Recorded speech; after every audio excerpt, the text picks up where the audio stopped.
Caros amigos, amigas que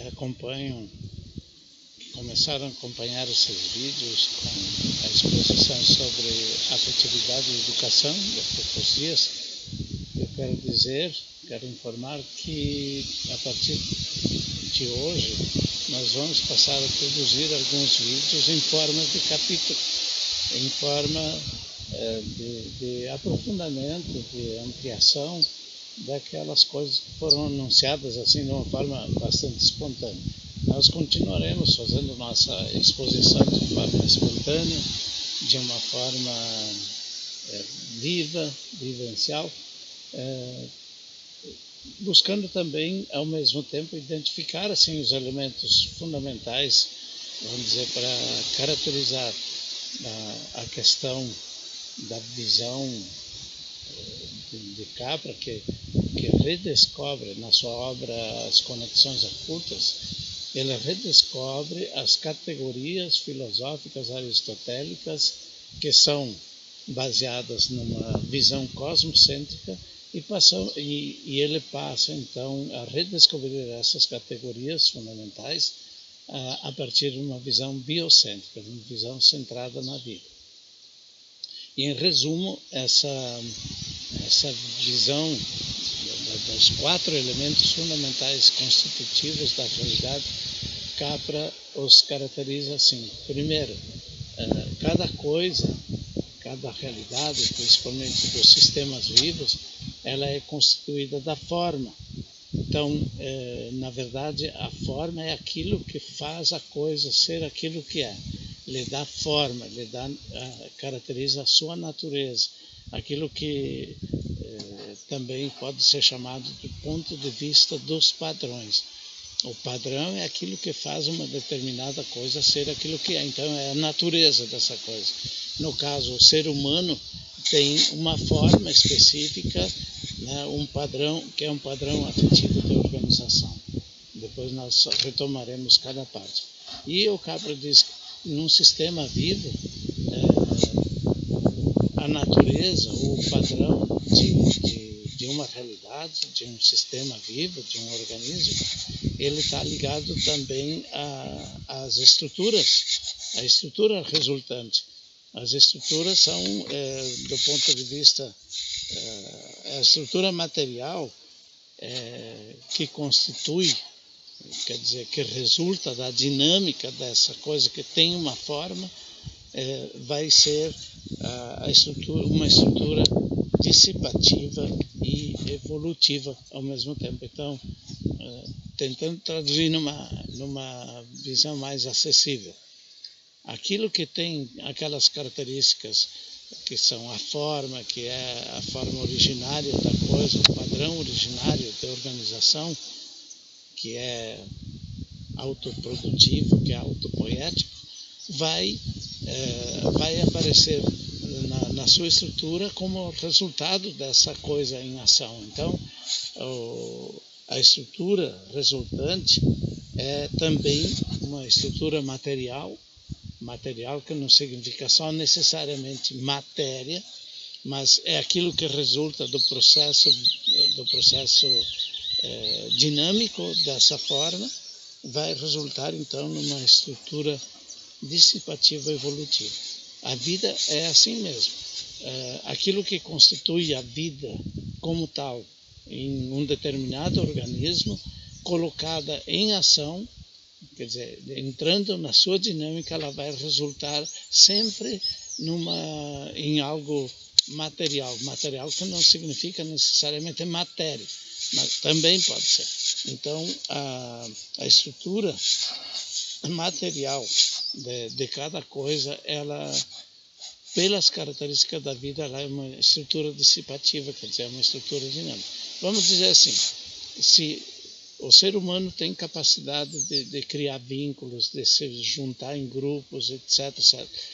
Com essa capacidade de vínculo que está permeando toda a estrutura da vida da pessoa, entrando em dinâmica, entrando em relacionamento, o ser humano vai constituir então algo material, que seria o grupo, seria as organizações, seria o organismo social vigente, etc. Que, por suas características ligadas à vida, é uma estrutura dissipativa, uma estrutura que está sempre num processo diferenciado assim, de movimento. No caso, uma amizade, ela nunca vai ser igual quando constituída, a cada momento ela é diferente. Um grupo, ele é dinâmico, ele sempre vai mostrar características novas, né? E a cada formação de grupo, segundo o Capra, surge um novo organismo vivo, o que tem resultados assim, super importantes para a nossa compreensão teórica das coisas. E quando essa natureza em padrão que constitui cada coisa e faz aquilo que é, né, entra na dinâmica, então o Capra, principalmente na abordagem das organizações sociais, ele fala do ponto de vista do processo, ou seja, essa coisa que tem uma forma, que tem uma natureza, que tem determinadas características, colocada em ação, ela vai constituir um sistema cognitivo ligado ao padrão de autopoiese. Quer dizer, essa dinâmica, ela se constitui a partir do padrão que está na natureza da coisa, na natureza do sujeito, mas em movimento ela tem uma característica de autopoiese, de autoprodução. Então, no caso do ser humano, a inteligência afetiva é que constitui ao vivo, né, na sua dinâmica, esse padrão de integração do ponto de vista dos processos. E quando se trata de organizações humanas, o Capra fala de um quarto elemento, que seria os sentidos, as finalidades, né, de um sistema social. Então, é a questão do significado.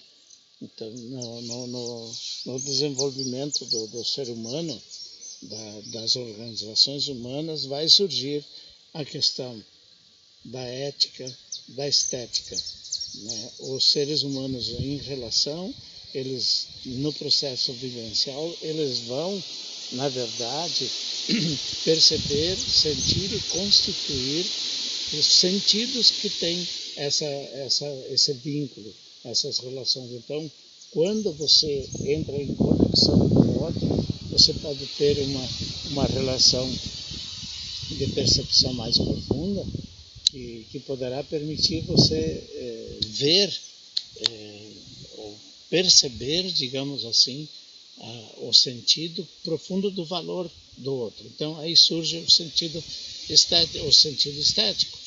E quando essa percepção profunda, a partir da vivência das relações constituídas em grupos, em amizades, em pares, se torna significativa, vai surgir a questão da ética, que é a exigência de um processo de valorização profunda, né? É a exigência que surge do respeito fundamental pelo ser do outro que se constitui também nessa relação. Então, não é fácil, não é simples explicar, digamos assim, filosoficamente, né, e dando acesso ao nosso entendimento essas características fundamentais, mas elas são formas assim extremamente fecundas, ricas para o desenvolvimento de um trabalho, para fazer uma pesquisa, para fazer a abordagem de um determinado assunto, de determinada situação. Então, em resumo, e eu vou retomando à medida que a gente for conversando, vamos retomando também passo a passo. No próximo momento, na sequência desse vídeo, nós iremos buscar fazer a abordagem da inteligência afetiva, que é aquilo que constitui propriamente, no seu conjunto, a natureza do ser humano.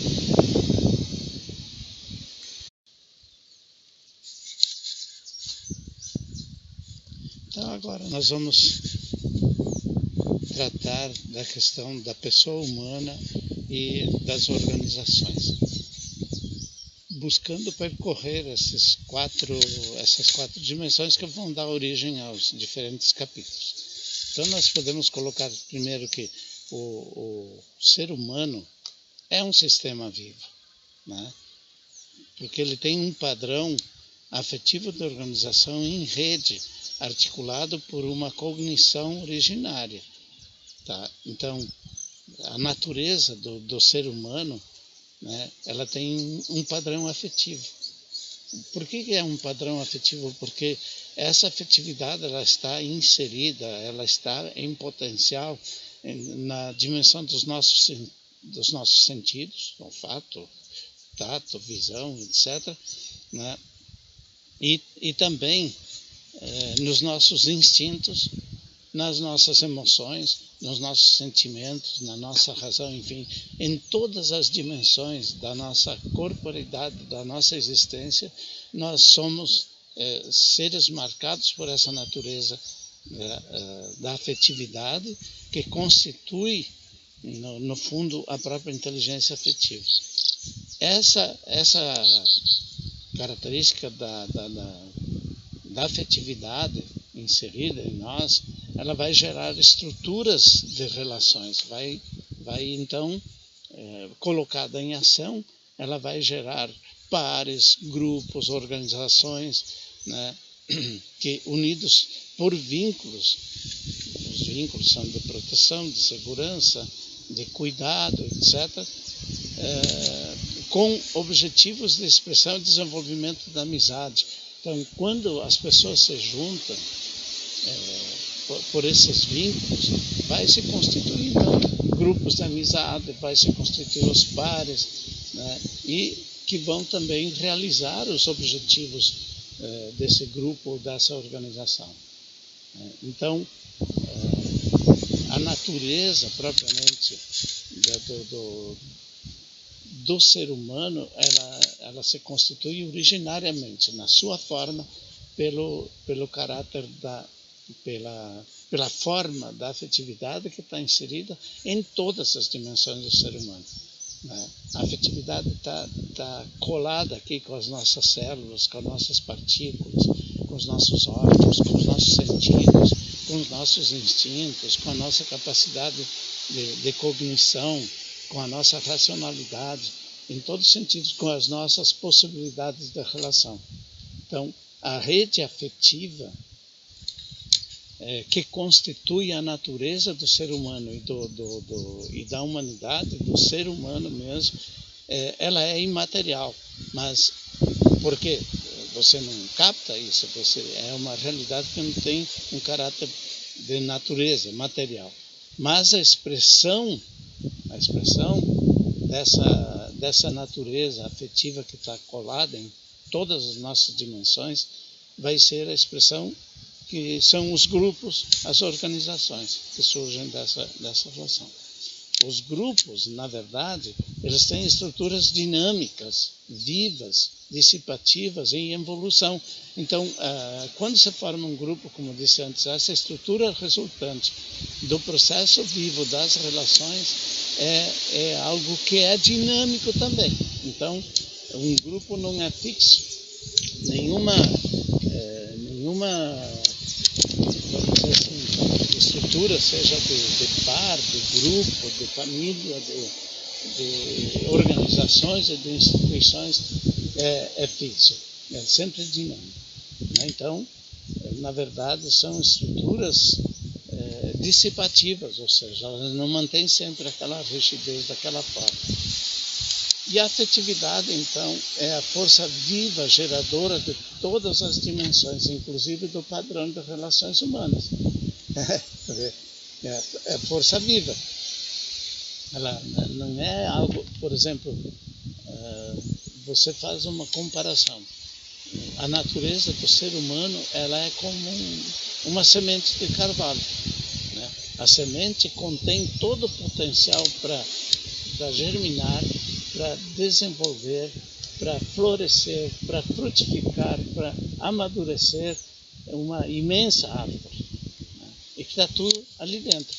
A nossa afetividade também, essa força viva geradora de todo esse dinamismo constitutivo de estruturas, de relações, porque ela contém dentro de si esse potencial, desde o nível genético, né, o nível instintivo, em todos os níveis e características do ser humano, ele nos coloca então nessa perspectiva.